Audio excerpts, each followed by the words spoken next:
আগামীকাল নয়াদিল্লিতে কেন্দ্রীয় স্বরাষ্ট্রমন্ত্রীর সঙ্গে বিজেপি সাংসদদের বৈঠক এবং বিজেপি সাংসদদের এই বৈঠকে অভয়া প্রসঙ্গ উঠে আসতে পারে বলে মনে করা হচ্ছে।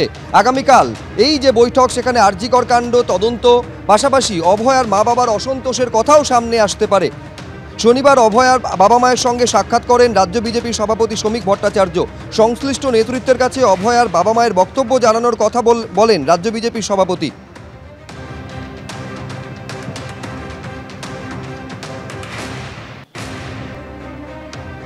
যেভাবে তার মা বাবার যারা বক্তব্য এবং তারা যেগুলো তুলে ধরেছেন, আমরাও আমাদের সংশ্লিষ্ট মহলে জানাবো, কিন্তু এটা তার সঙ্গে কথা তো আমাদের সঙ্গে আগামীকাল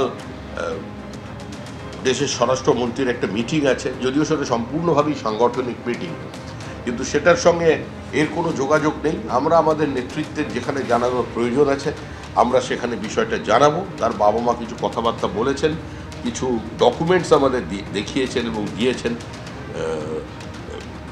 তারা এসেছেন এবং কৌস্তব বাগচি আমাদের দলের পক্ষ থেকে ছিলেন, তিনিও একটি নোট প্রিপেয়ার করছেন তাদের বক্তব্য নিয়ে।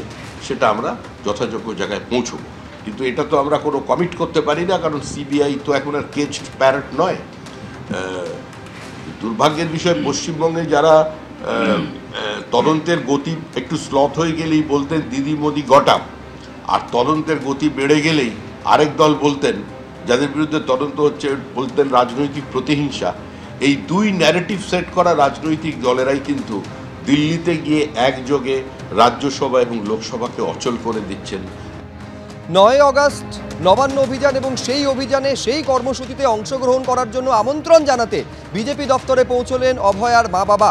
এই অনুষ্ঠানে আমন্ত্রণ জানানোর জন্য সল্টলেকের যে বিজেপি অফিস, সেখানে অভয়ার মা বাবা পৌঁছন। পাশাপাশি এসইউসিআই এর দপ্তরে গিয়েও আমন্ত্রণ জানান তারা।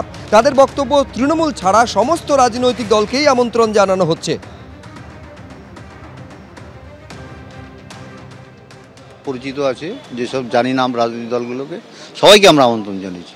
এখানে আজকে এলেন, কার সাথে দেখা করলেন? এখানে বিজেপির সভাপতি শ্রমিক ভট্টাচার্যের সঙ্গে দেখা করার জন্য এসেছিলাম, এবং 9 তারিখে যাতে নবান্ন অভিযানটা সুষ্ঠুভাবে হয় সেজন্য ওনার সঙ্গে কথাবার্তা হলো, এবং আমরা মেয়ের বিচার যাতে সহজেই পাই, যাতে ওনাদের থেকেও সহযোগিতা পাই, সেই ব্যাপারটা আলোচনা হলো। উনি কি বললেন, কি আশ্বাস দিলেন? যাবেন? সবাই তো আমাদের আশ্বাস দিচ্ছেন, দেখা যাক। আমরাও লড়াই চালিয়ে যাব, লড়াই করতে হবে এই বিচার ছিনিয়ে আনতে গেলে। শাসক দল তৃণমূল, তাকেও কি আহ্বান জানান?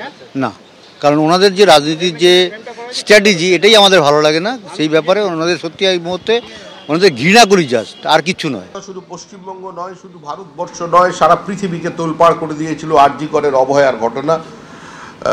সেই দুর্ভাগা পিতা মাতা কালকে আমাদের অফিসে এসেছিলেন, আমার সঙ্গে দেখা করেছেন, এবং তারা আগামী 9 তারিখে একটা আন্দোলনের ডাক দিয়েছেন সমস্ত রাজনৈতিক দলের কাছে।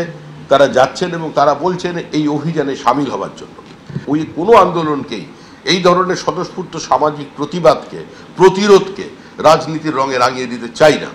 সেজন্য 9 তারিখ আমাদের কর্মীরা, আমাদের সমর্থকেরা, আমাদের নেতৃবৃন্দ যারা মনে করবেন, তারা এইতে সামিল হবেন, দলের পতাকা ছাড়া সামিল হবেন।